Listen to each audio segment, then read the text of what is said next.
Welcome back to mathematicsclass.org, and we're going to be looking at a new past paper. This is the January 2020 CSEC mathematics past paper. It was done on January 6th. So you have the paper itself here, which I had scanned a copy of it. You have all the sections that you should fill out. Your instructions. You must read the instructions always. It says this paper consists of two sections, 1 and 2. Section 1 has 7 questions and section 2 has 3. Answer all questions. You should write your name in the spaces provided in this booklet. Do not write in the margins. All work must be clearly shown.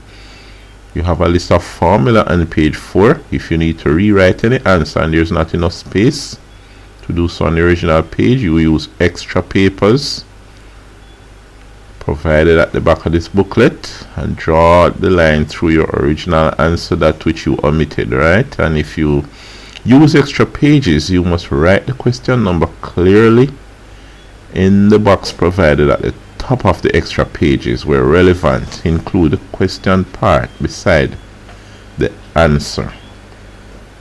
Okay. And you require an electronic calculator. That's a scientific calculator, right?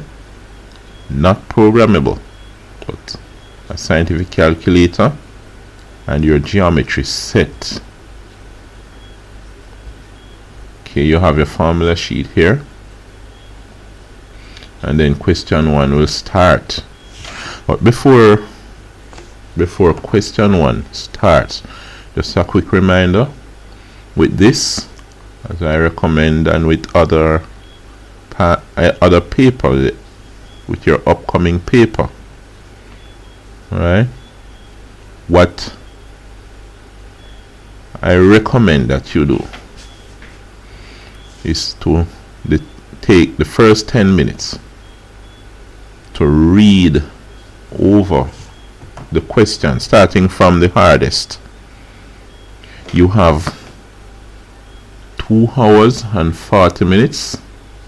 2 hours and 40 minutes would be what? 2, 6, 12, 120 plus 40. That's going to be 160 minutes to do. How many questions is it now? 10. Right? 10 questions. So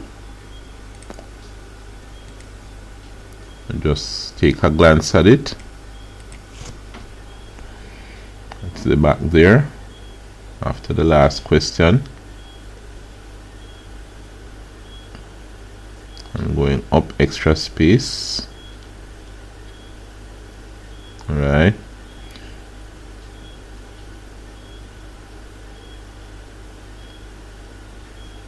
So, question 10 is on vectors and matrices. You know the usual topics that always come. You have geometry and trigonometry. Alright?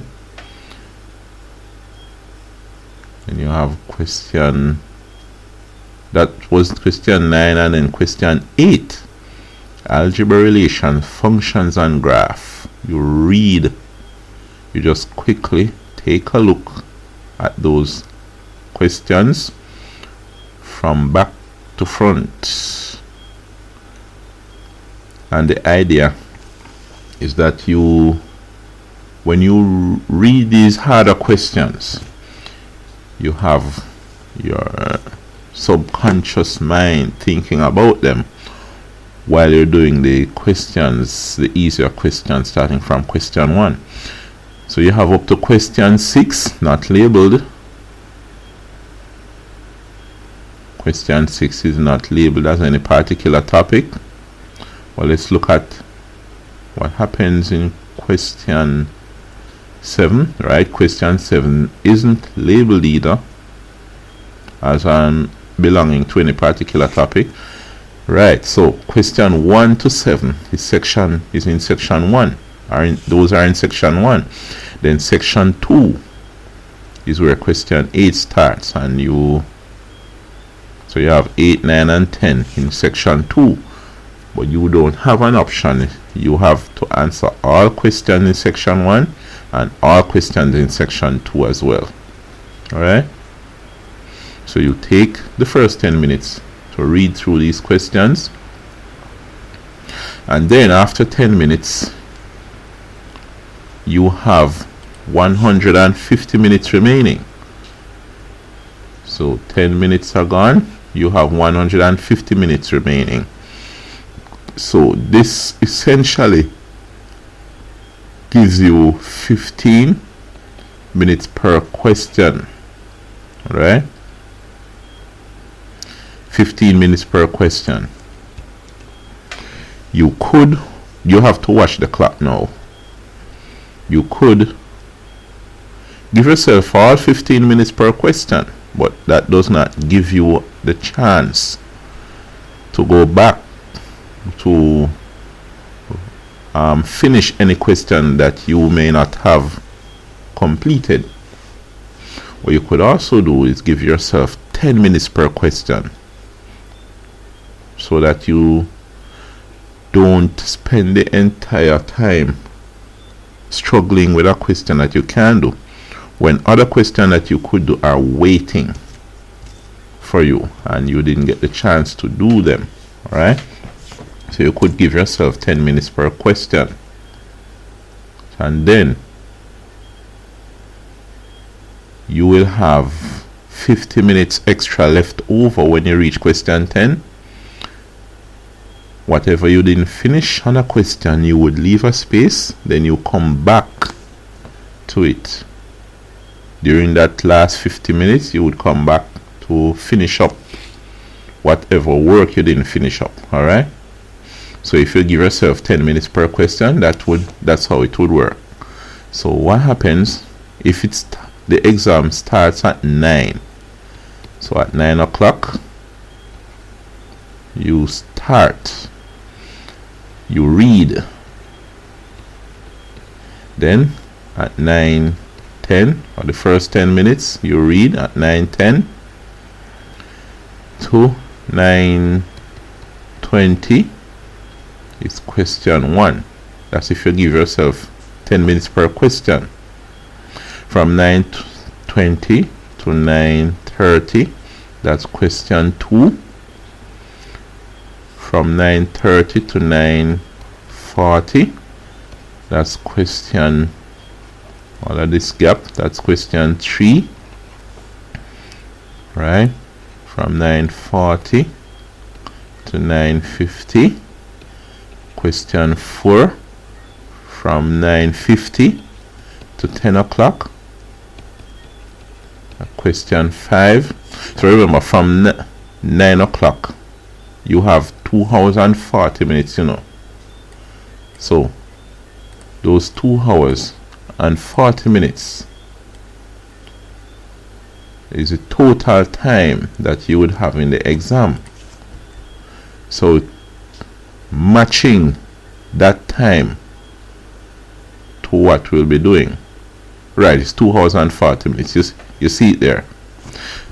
So you would go from 9, 10, 11, 11:40, so up to 11:40. You aim at finishing at 11:40. Alright, so from 9 to 11:40 is all the time you have. So as I say, 9 to 10 you read over, 9 to 9:10, 9:10 to 9:20 question 1, 9:20 to 9:30 question 2, 9:30 to 9:40 question 3, 9:40 to 9:50 question 4, 9:50 to 10 o'clock question 5. Then from 10 to 10:10. That's question 6. So you keep moving. You keep moving like that. Then from 10:10 to 10:20, question 7. From 10:20 to 10:30, question 8. 10:30 to 10:40, question 9. 10:40 to 10:50. You have question 10. Done. That means you've been doing the questions. When you see the 10 minutes up, you stop, leave a space, and move on to the next question. You keep doing that if you take the 10 minutes per question formula or that method. At 9:50 you would reach question 10. Then you have from 9:50 to 10:40 to go back to finishing up whatever work you had left out. Alright? That will ensure that you touch every question and you did not waste time struggling over a question, a hard question that you couldn't do. You make efficient use of the time. Alright. Now we're going to be looking at question 1. What we'll do is just leave that out for a new video. Alright, and then the next video in this series for this past paper is going to be starting to do question 1. We'll start to do question 1. Alright, so I will see you then.